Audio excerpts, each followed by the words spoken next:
Graça e paz, queridos e queridas. Chegamos ao capítulo 25 de Êxodo. E que nós vamos ver nesse capítulo? As ofertas para o tabernáculo, a arca da aliança, a tampa da arca, que é o propiciatório, a mesa dos pães da presença e o candelabro de ouro. Interessante nós vermos a divisão do livro de Êxodo. Os capítulos de 1 a 18 foi falado sobre a libertação, a saída do povo de Israel ali do Egito, né? E depois o momento que eles já estavam no deserto e o Senhor dando a manifestação por meio do maná, por meio da água.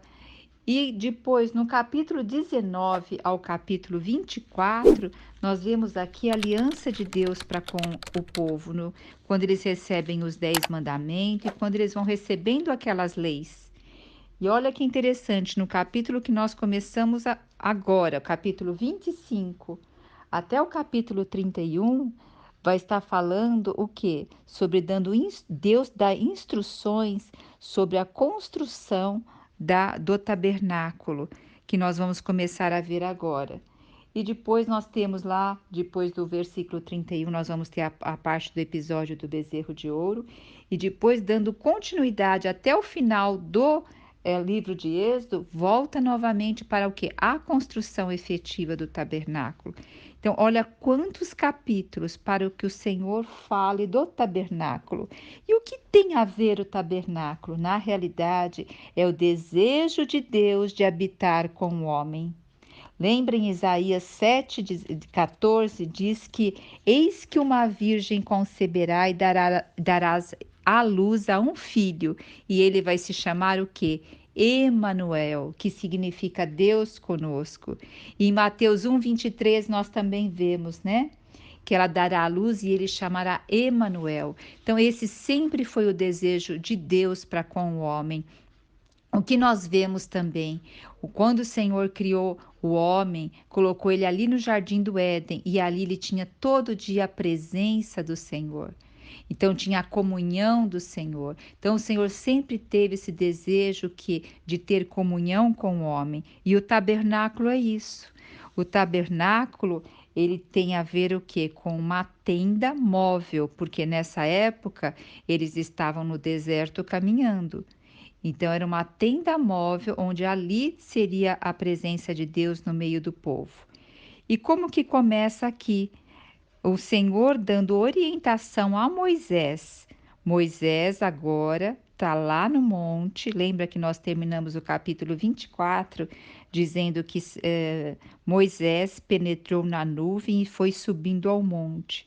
E ali permaneceu 40 dias e 40 noites. Nesses 40 dias e 40 noites, o Senhor vai dar orientação, instrução sobre o tabernáculo. E é isso que nós vamos ver daqui para frente. E primeira coisa, o que o Senhor orienta Moisés? Para ele dizer aos filhos de Israel que tragam uma oferta. E o que é essa, ou melhor, essa oferta primeiro, ela tem que vir de um coração voluntário, de um coração que deseja cooperar. Então aqui nós temos um outro princípio, né? Que o Senhor, ele assim, ele realmente se alegra quando nós damos com alegria. Inclusive, em 2 Coríntios 9:8 diz que Deus ama quem dá com alegria. Esse coração compelido a cooperar é um coração que se move à causa do Senhor, né?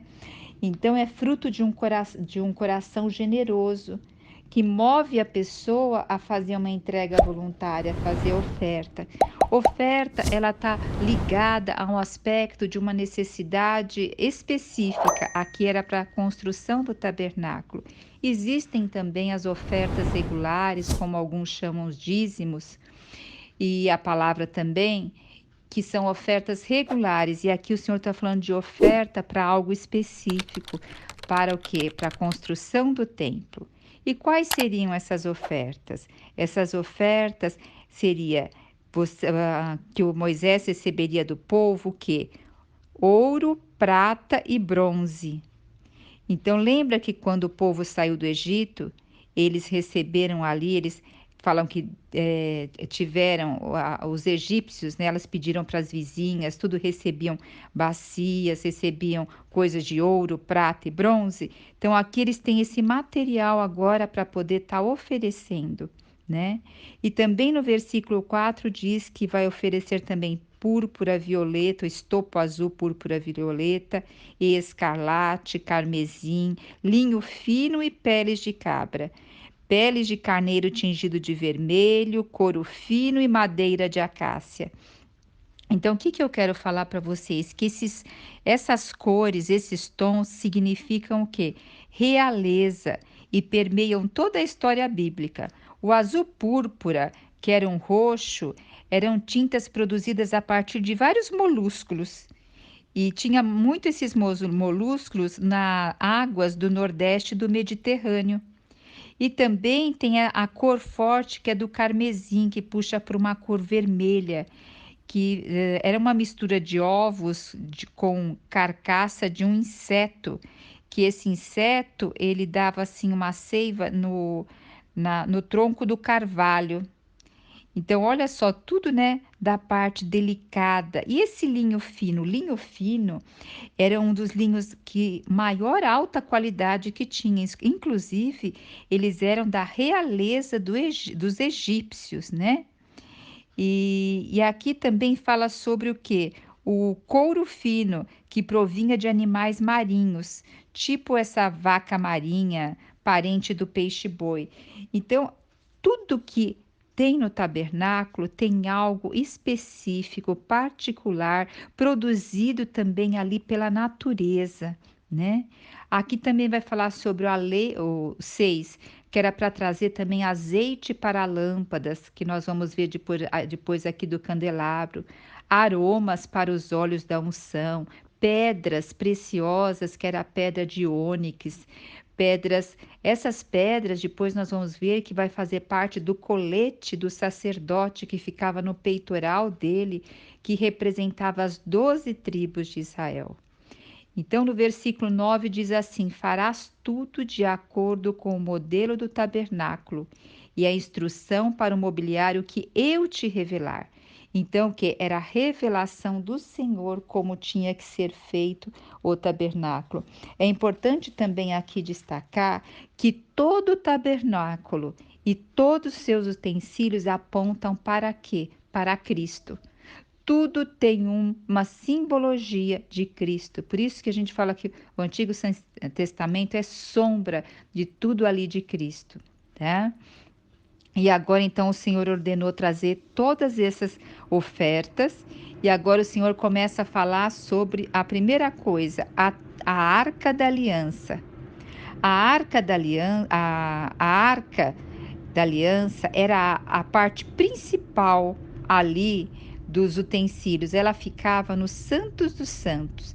Depois nós vamos ver isso com cuidado em cada parte aqui, em cada capítulo. Então, hoje é só assim uma visão geral. Então, a Arca da Aliança, ela deveria ser feita de madeira de acácia. A acácia, essa madeira de acácia, essa árvore, ela tinha os galhos bem retorcidos, era uma madeira extremamente resistente, mas também difícil de trabalhar.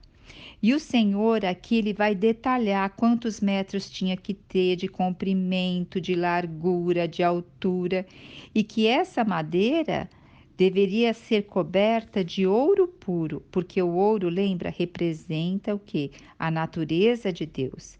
E nessa arca devia ter 4 argolas de ouro, tá? E um varal que passava dentro dessa argola. E também tudo isso coberto de ouro. E para que isso? Que servia para transporte, para transportar a arca. Então esses varais eles entravam nessas argolas e daria o que? Para segurar e transportar a arca. Porque aqui nós temos um tabernáculo móvel que estaria se deslocando de um lugar para outro. Agora, no versículo 17, nós vamos falar o que? A tampa da arca, que é o propiciatório. Então, tinha essa arca, imagine uma caixa grande, essa arca, ela era feita de madeira de acácia e era totalmente revestida de ouro, com argolas nas suas laterais, aonde colocava-se um varal, uma vara também de madeira de acácia com ouro para poder carregá-lo. Então tem que ter a tampa. Então a tampa é chamada a tampa da arca ou propiciatório.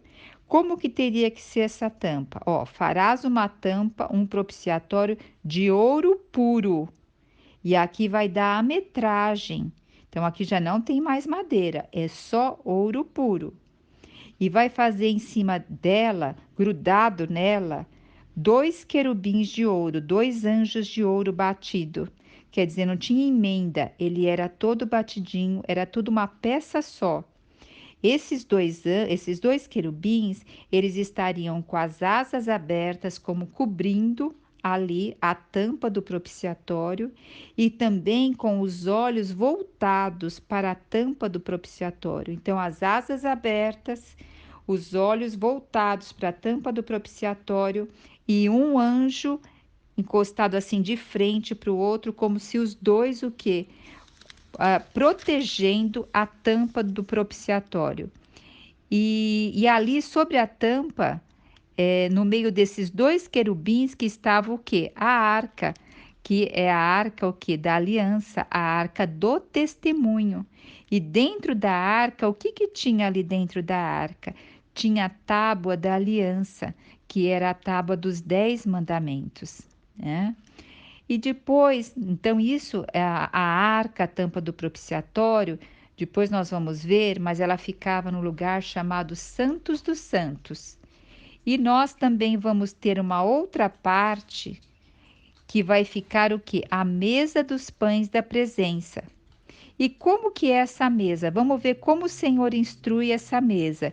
Ele também dá a metragem dessa mesa, que ela é de ouro, vai ser coberta de ouro, vai cobrir ela de ouro.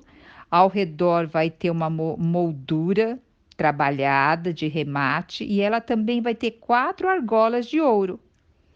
Para quê? Para se colocar esses varais para poder fazer o transporte também da mesa. E todos os utensílios dessa mesa também deveriam ser o quê? De ouro. Os pratos, as tigelas, os recipientes, né? E o que deveria colocar em cima da mesa? Versículo 30. E colocarás sobre a mesa os pães da presença, que estejam sempre perante o Senhor. O que eram esses pães da presença? Esses eram 12 pães que representavam as 12 tribos. Estaria ali sobre a mesa. E a partir do versículo, deixa eu ver mais uma coisinha aqui sobre os pães, sobre os querubins, se eu falei alguma coisa. Só voltando um pouquinho, olha, os querubins, eles eram guardiões da presença do Senhor. São como servos de um grande rei, eles representavam ali como servos de um grande rei, né? E os pães da proposição, como eu falei, eram 12 pães frescos que ficavam ali, representando as 12 tribos. E vamos ver agora o candelabro de ouro. Veja só, o candelabro de ouro, ele também se chama menorá. Porque o tabernáculo, ele não tem nenhuma janela. Então, o candelabro servia o quê? Para iluminar o tabernáculo. E ele teria que ficar aceso constantemente, né? Então, o candelabro, ele deveria ser também de ouro puro. Ele deveria ter todinho de ouro puro, o seu pedestal, o seu cálice. E ele teria o quê? 6 braços. Ele teria 6 braços e mais um braço que seria a parte do pedestal. Então, teria quantas luminárias ali? 7.